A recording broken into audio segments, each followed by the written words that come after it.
Hey guys, Ramsey here. Welcome to another video. Today, we're doing an early impression on a new house. Well, a new house for me, which is always exciting because I've told you guys many a times that whenever I explore a new house, I'm not just exploring that particular fragrance, but I'm also kind of getting an idea of the house in general, the quality of the ingredients, how original they are, whether they use original ideas or whether they're rehashing ideas, what I feel the creative process is, what the marketing is like, who they're aiming toward. I take all of that into account when I explore a new house, and I like to kind of look back on the history of the house. So today we're going to talk about a new house for me, and it's called Celine. Now, to those of you in the know about this house, this may come as a little bit um, of a video on just kind of my take on the way that this makes me feel, the way that the house portrays what they stand for to me, to an outsider. I'm not someone who loves Celine. I know there's a lot of people out there. Eugene was a huge Celine supporter from the very beginning when they really emerged back onto the scene. And I'll just tell you from a vintage lover standpoint, I don't know anything about the house. I had a hard time finding any information on them. Even when I go to their website, all of their website shows are fashion shows, and they looks like $1,000 sneakers, which I don't need that shit. But when I look at the marketing, and for example, this is their little logo right here. I don't know if you can see it very well. Probably not, because it's just embossed. But you can kind of get a feel for what the logo looks like. It's the C's pointing in the other direction, with that hourglass in the middle, if you will.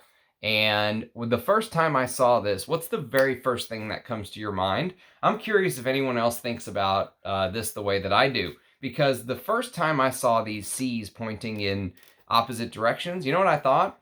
The Chanel C's are interlocking, and all they did was they took the Chanel C's and just twisted them the opposite way. It feels like a little bit of a cash grab by Louis Vuitton Moet Hennessy, I have to admit. Again, as an outsider, don't crucify me yet, but as an outsider, it feels like just another house that they can charge, $390 for 200 mils or whatever it is that they're charging for these, in normal Louis Vuitton Moet Hennessy fashion, just, pumping out more and more fragrances that use the same materials. That's what I'm completely expecting when I smell this house. But as you guys know, I want to be fair. I want to be fair, and I want to give everything its due and give it its chance. So today, I'm wearing a fragrance called Bois Dormant, and this is actually going to be a bit of a duo episode. So it's going to be a two-parter in some sense, because the brand markets Bois Dormant, which came out last year in 2022, as the daytime fragrance, and I am wearing this during the day, and they market black tie as its counterpart. So this is supposed to be your daytime wear, and this is supposed to be your nighttime wear. And that's what I'm going to do. I'm going to wear this during the day, and then at night, I'm going to switch, and I'm going to wear this. And I'm going to do a video on black tie tonight. So this is going to kind of be a two-parter on the same house. Great introduction to the house, because I can smell two fragrances pretty quickly. And so as you can see, I've given it a fair amount of wear. These are little 2 ml samples, I believe. The sprayer on these is shite, even though it looks like it would be good. It's not. I got to hit myself with about 6 or 7 sprays just to really get a normal 1 or 2 spray application. My usual complaints about samples.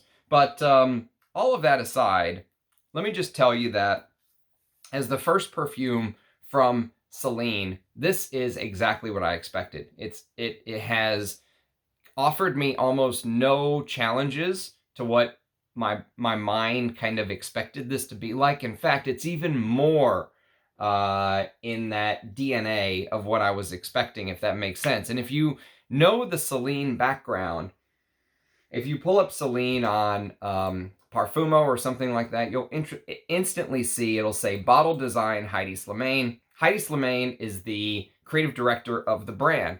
And They don't list the perfumers, which I don't like already. That's a negative against the brand of Celine, especially in 2023, when so many brands have taken the step of giving, even some of the Creed fragrances now give credit to Jean-Christophe Herault or Julien Rasquinet or whoever it is, Pierre Bourdon. I mean, even Creed and Celine can't give credit to the perfumer. So I'm already, dock them a point, if you will. Not that I rate them, but but there is something that instantly popped into my head as soon as I sprayed this, even if I knew nothing about who the creative director was or the brand, is Dior Homme. As soon as I sprayed Bois Dormant, Dior Homme will pop into your head. It's just impossible to smell this and not, smell the DNA of Dior Homme. Or if you really want to go back a year further, the DNA of Bois d'Argent. This is a 2018 bottle from my good friend Lee from Fragnanimous. He gave me a very fair deal on this. It's a great way to, explore fragrances and not have to pay a lot of money, because these type of fragrances are very expensive. Although I would love to smell the original before the Demachy recreation. In 2017, Dior very famously cloned their own fragrance. They used the GCMS process and analyzed the perfumes, because many of the ingredients came from the oil houses themselves, which hold, patents and have to be paid their dues. So Dior kind of took that and had Francois Demachy reformulate the fragrances using everything in-house, so they could kind of cut the oil houses out so they could save more money. Again, it's always about money when it comes to LVMH. And if the quality suffers, well, they're saving money is the way that they look at it. And that mindset is something I really abhor, especially since I love the art of perfume. I would rather have a house that does pay a little bit more money to keep the creation, to the highest quality, but that's for another conversation. So instantly you're going to get Dior Homme when you spray Bois Dormant. You just can't get away from it. And there's this very strange mixture of notes, because if you know Dior Homme, and this is the original silver stem, I think this is my favorite version of Dior Homme of all. I've got the Dior Homme Intense, I've got the Dior Homme Parfum, but I think the original, the silver stem that Olivier Polge worked on while Heidi Slimane was the creative director back at Dior, is probably the closest reminder. That and Bois d'Argent are the two that you'll kind of think of. And Annick Menardo made Bois d'Argent. And so what you're going to see, and here's the note breakdown, by the way. All of the note breakdowns of these Celine fragrances, they all look the same to me. So this is bergamot, juniper, orris butter, cedar, and vetiver are the 5 notes that they list. And it's strangely fresh, okay? That's the way I would describe it. It's a strangely fresh take on Dior Homme, because Dior Homme, to its credit, Dior Homme does something very significant to me. I feel like it embraces what it is. Dior Homme really tends to embrace that iris, ambrette, cacao thing that it does so well, with some patchouli.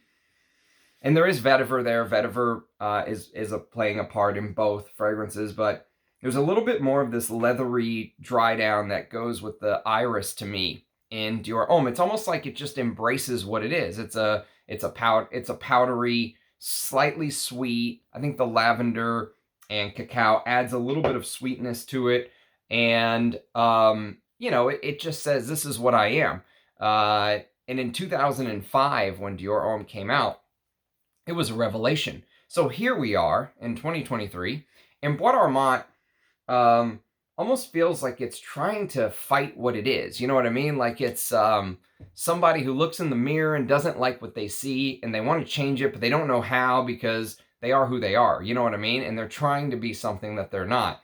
And Bois Dormant has this strange freshness to it, because it seems to fight who it really is at heart, on 2 fronts, okay? The first front is, there is this, I think Celine is playing coy with the notes, personally. When I look at this note listing, I think they're being very coy as to, you know, what is actually in the fragrance. They list bergamot, juniper, white orris butter, cedar, and vetiver. And to my nose, if I was blindfolded and I smelled this, there's two categories that are not listed in the note listing. One is spice. Two is freshness. And I do think that there is a cardamom note in Bois Dormant. I pick up a cardamom DNA for sure. And that cardamom adds some spiciness to it. It adds a little bit of contrast. It's not just bergamot and orris butter and a little bit of woods and some vetiver in the base, which sounds very boring to me. Does that not sound boring to you guys? And it is kind of a boring fragrance, to be honest with you. I mean, I've enjoyed wearing it today. And I bet you if you had a bottle and you just sprayed yourself like with 10 or 15 sprays and went out, I bet people would notice you. But I don't know how much I would really enjoy wearing this, to be honest.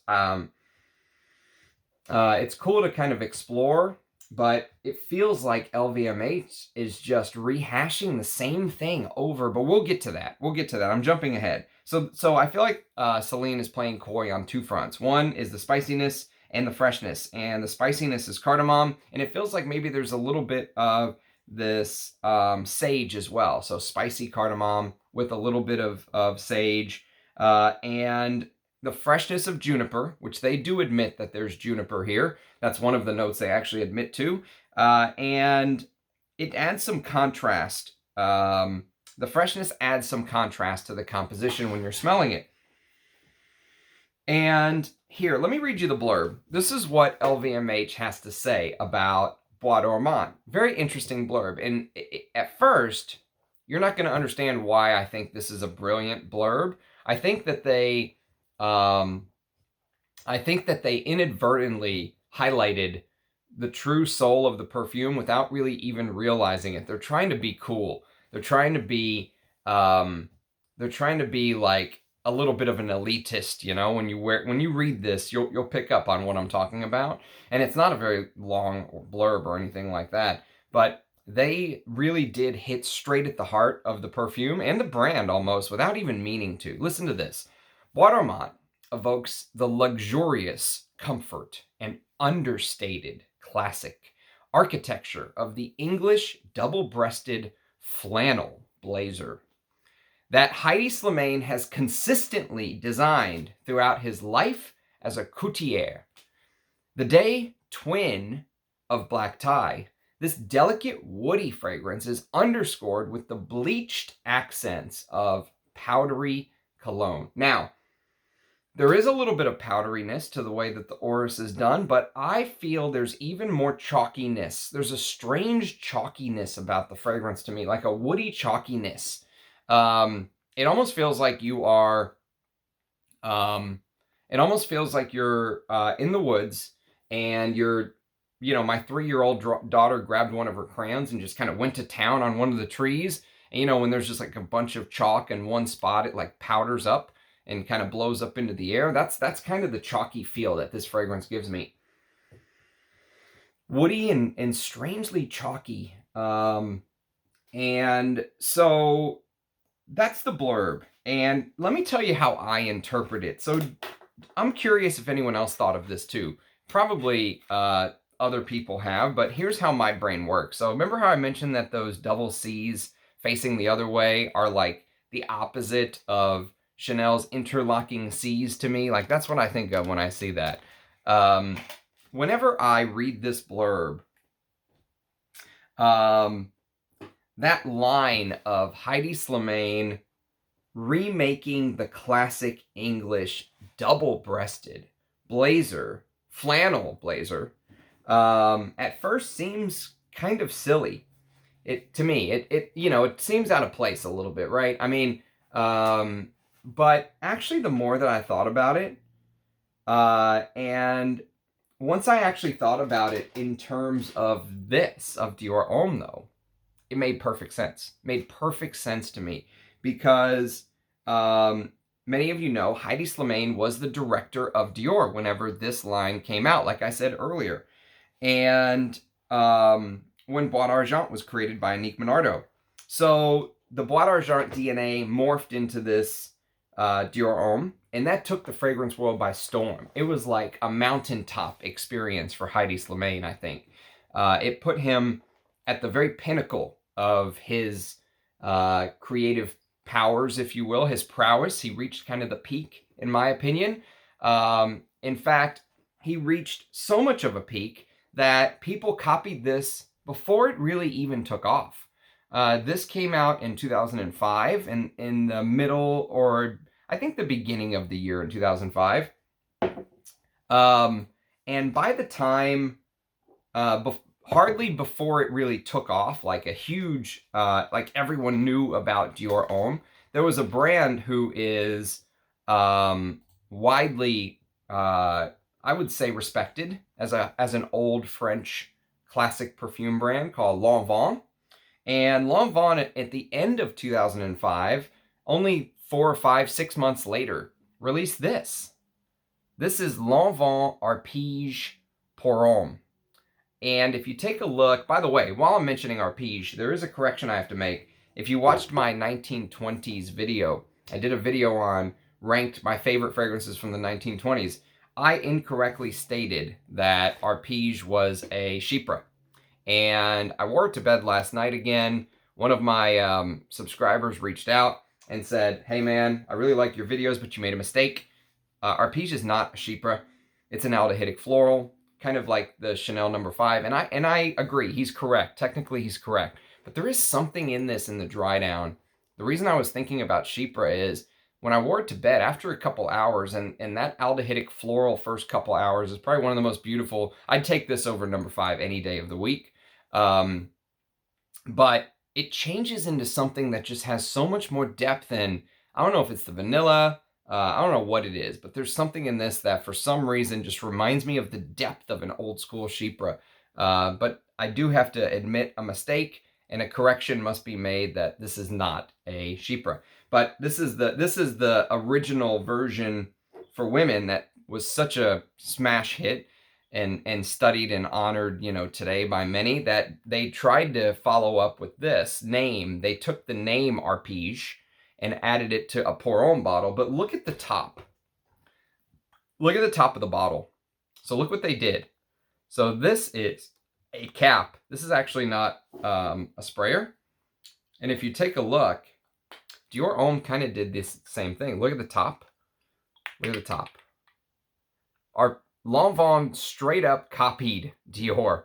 Just straight up copied them. Blatant copy.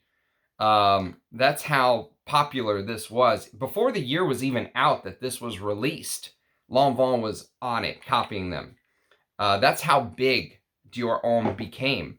And I say that because I just wanted to emphasize that it really did feel like Heidi Slimane, in his illustrious career, great career, very well respected, hit this peak. You know, he was at the top of his powers as a creative director at Dior when Dior Homme came out. And I understand he's, you know, also doing the design side. The perfume side is maybe, obviously the perfume junkies like us are going to focus on the perfume side, whereas he's also into the design side of the brand as well.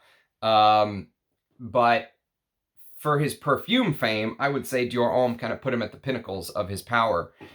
And when they say in that little blurb that the double-breasted flannel blazer that Heidi Slimane has consistently designed throughout his life, it's a perfect representation of what Bois Dormant is. Bois Dormant, unfortunately, is Heidi Slimane remaking the same thing over and over and over again, that made him so popular with Dior Homme. Now, what they're going to say is it's timeless. It's an understated classic. You know, this is for the real, you know, people that want to show how classy and elegant they are, and you're just not understanding it. And, you know, of course it's worth $375 for a bottle. that's the side that the brand's going to take. Now, to be fair, probably my favorite thing about this brand is the bottle. The bottle is beautiful. It's got that magnetic cap that kind of reminds me of the magnetic cap that Eugene used on his Les Abstraits brand, where it's that circular magnetic cap. Beautiful magnetic cap. It's got that understated, quality of the privets. Like, for example, if you take a look at a Chanel bottle, or if you take a look at a Dior Privé bottle, the Chanel Les Exclusive for the Dior Privé, you could throw the Celine bottle right in there with it. They say that the, architecture on the side of the bottle is supposed to be like architecture from the 17th century, or whatever inspiration he took. The bottle ended up beautiful. And that's probably my favorite part of the perfume, actually, because I'm not a fan of the juice. Well, that's not fair. I'm a fan of the juice. I'm just not a fan of almost 20 years later. We're 18 years after Dior Homme came out. And Dior Homme was so big that, you have to remember that this came out, this metrosexual fragrance, right, that had this irisy, powdery vibe for men, came out amongst a backdrop of many other cultural things that were going on at the time, right? Queer Eye for the straight guy, that metrosexual culture vibe was going on. And this came out right during that backdrop, in 2005. And then, of course, it sparked a million flankers. And so you've got Dior Homme Intense, which I love. I don't think I love it as much as the original right now. I think the original is still a superior fragrance. This with the silver stem, the detail in this is stunning. And then, of course, it sparked a surprisingly current obsession amongst some of the, performance bros, if you will. And that is Dior Homme Parfum, which I also really like. I love the leather and that oud accord in here. And it is beast mode, I'll tell you that. The stuff lasts forever. But I love how it has that,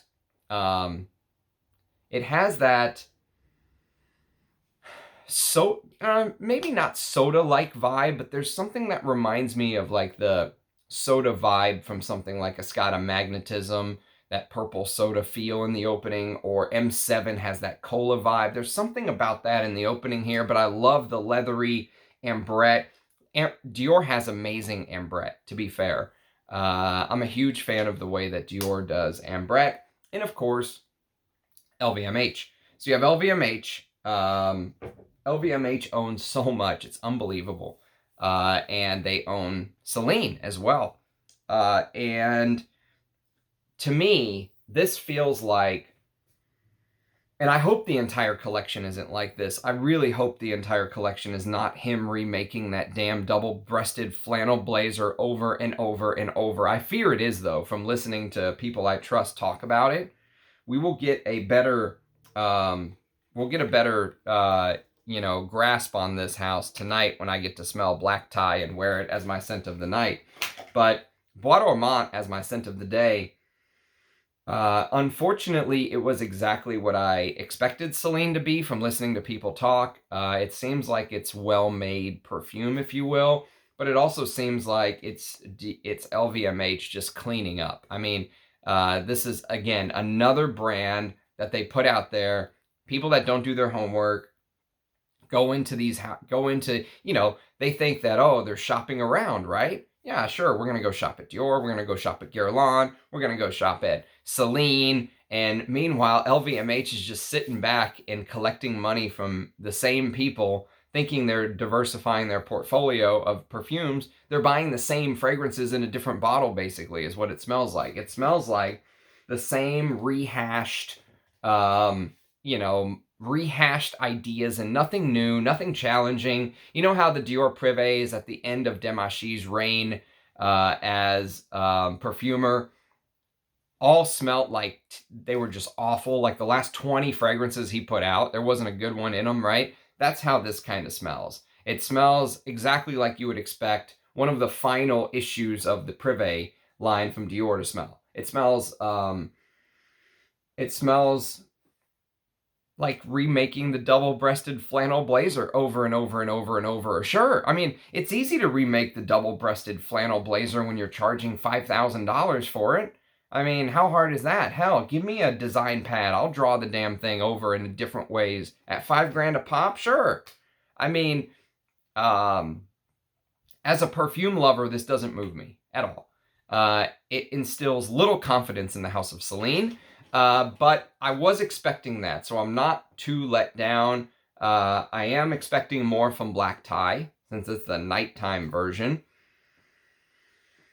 That strange, chalky, white orris butter, whatever they want to call it. White orris butter is what they call it. That chalky, white orris butter thing. It's just...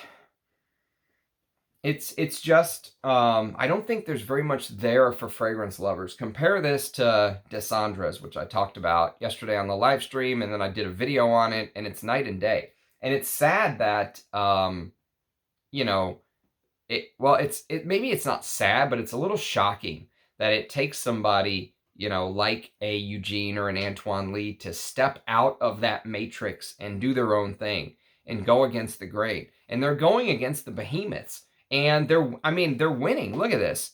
A 100 ml bottle of Bois Dormant costs right about as much as Desandres or Bel Homme, or, you know, I think the best release of 2022 from the niche designer world, and that is La Dule Exquise, right? I mean, they're priced right around the same amount.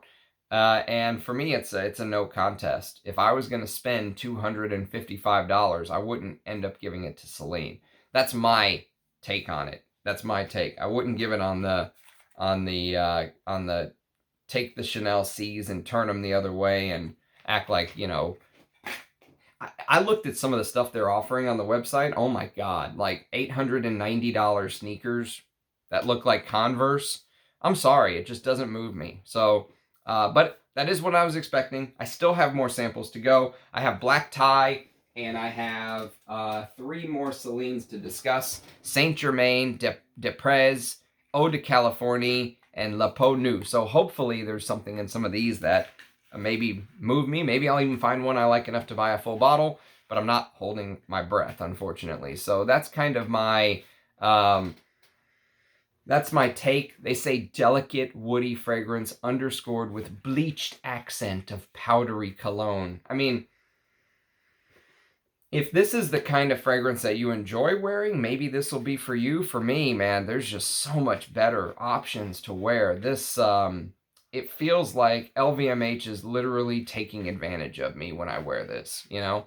That's what it feels like to me. It feels like LVMH is reaching into my pockets and just ripping out my dollars while I'm wearing this. So that's just my opinion. That's just one man's opinion. If you love Bois Dormant, I would love to hear why. Other than maybe you don't know the greatness of Dior Homme from back in the day, or Bois d'Argent or something like that. But if you do love this, I would love to hear your thoughts. I'd love to hear your thoughts on the House of Celine. I'd love to learn more about the House of Celine. There was very little out there to look for, and even the details that are available that I have from friends who I trust, like, for example, Rich Mitch in pure Ram Duck fashion, went out and bought vintage Celine bottles from back in the day, because of course we're not just going to go buy the new stuff that's being put out that's derivative and the same thing. So he went out and bought the vintage, and he said they were awful. He said the state of them was shocking. And so even the vintage stuff Celine put out didn't inspire confidence. So I don't know about this brand, man. I have to smell more. Hopefully Black Tie will shed a little bit more light on this DNA, excuse me. But I would love to hear your thoughts in the comments about what you think of Bois Dormant. If you think I was too harsh on it, if you think I was fair, if you agree, disagree. I'm all about disagreements on the channel. This is not a groupthink channel.